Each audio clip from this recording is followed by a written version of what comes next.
एउटा निर्दोष मान्छे जेलमा छ अनि साँचो अपराधी खुल्ला घुमिरहेका छन्। के यो न्याय हो कि ठूलो षड्यन्त्र? नमस्ते तथा हार्दिक स्वागत छ मेरो युट्युब च्यानल प्रेम टुके ब्लगमा यहाँहरू सबैलाई। यस च्यानल मार्फत तपाईहरूले नेपाली टेलिसिरियल कान्छीका विभिन्न एपिसोडहरूको समीक्षा तथा रिभ्यू हेर्दै आउनु भएको छ। आजको समीक्षा कस्तो लाग्यो, के सुधार गर्न सकिन्छ, कमेन्ट बक्समा एउटा सानो प्रतिक्रिया अवश्य लेखिदिनु होला। ल अब सुरु गरौँ आजको कान्छीको समीक्षा। आज हामी कुरा गर्दैछौँ नेपाली टेलिसिरियल कान्छीको एपिसोड 306 र 307 को सबैभन्दा ठूलो प्रश्न, सागर निर्दोष हुन् कि दोषी?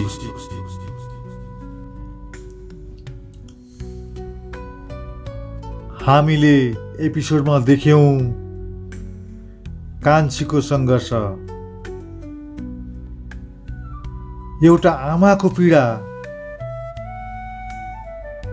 र एउटा निर्दोष हुन सक्ने मान्छे जेलमा। तर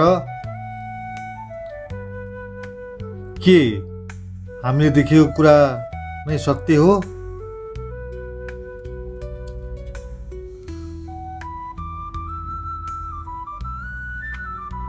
अब कुरा गरौँ एपिसोडको पहिलो कुरा। सागर घटनास्थलमा भेटिएका छन्।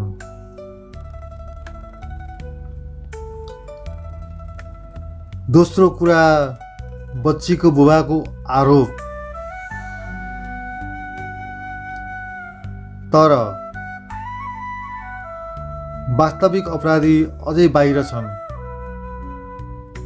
खुल्लेआम सडक बस्ती बस्तीमा हिँडिरहेका छन्।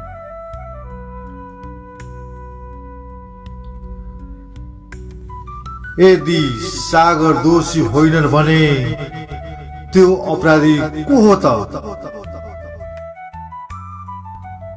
यहाँ एउटा ठूलो षड्यन्त्र देखिन्छ दर्शकबिन। गुण्डाहरूले आक्रमण गर्छन्, प्रमाण मेटाउन खोजिन्छ, साँचो अपराधी लुकाइन्छ। यसले देखाउँछ कि यो साधारण केस होइन।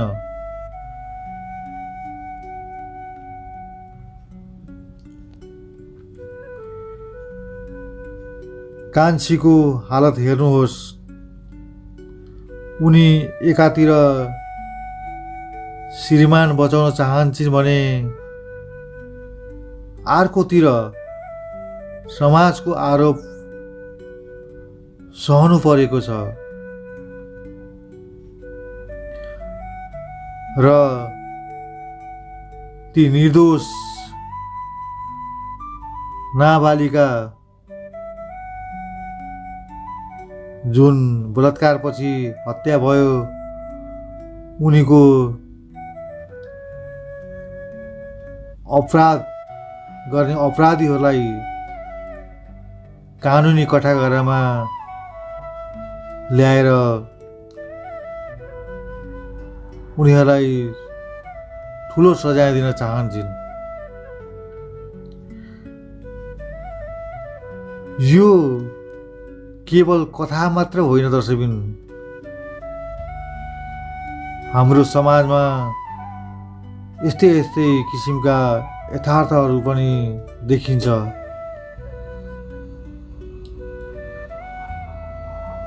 अब कुरो गरौँ एपिसोड 307। अब 307 मा के हुँदैछ त यो पनि छोटकरीमा तपाईहरु समक्ष म प्रस्तुत गर्न गइरहेको छु। अब के हुन्छ त? अब 307 एपिसोडमा नयाँ प्रमाण आउन सक्छ। मतलब सागर दोषी हुन् भन्ने कुरा होइन कि सागर निर्दोष छन् भन्ने नयाँ प्रमाण आउन सक्छ। अब साँचो अपराधी नजिक आउन सक्छ।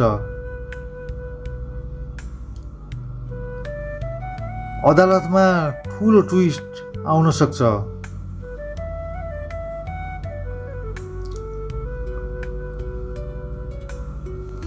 अब तपाईँ भन्नुहोस्, सागर निर्दोष हुन् कि दोषी?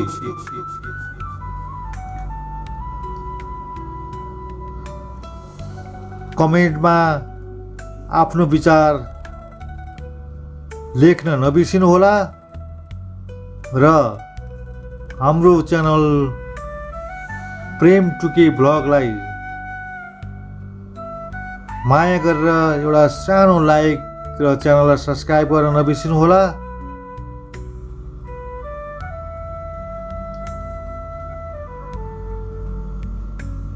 अब आउने शनिबार बेलुका ठिक यही समयमा अर्थात् युएई को साँझको 5:39 बजे र नेपालको साँझ 7 बजे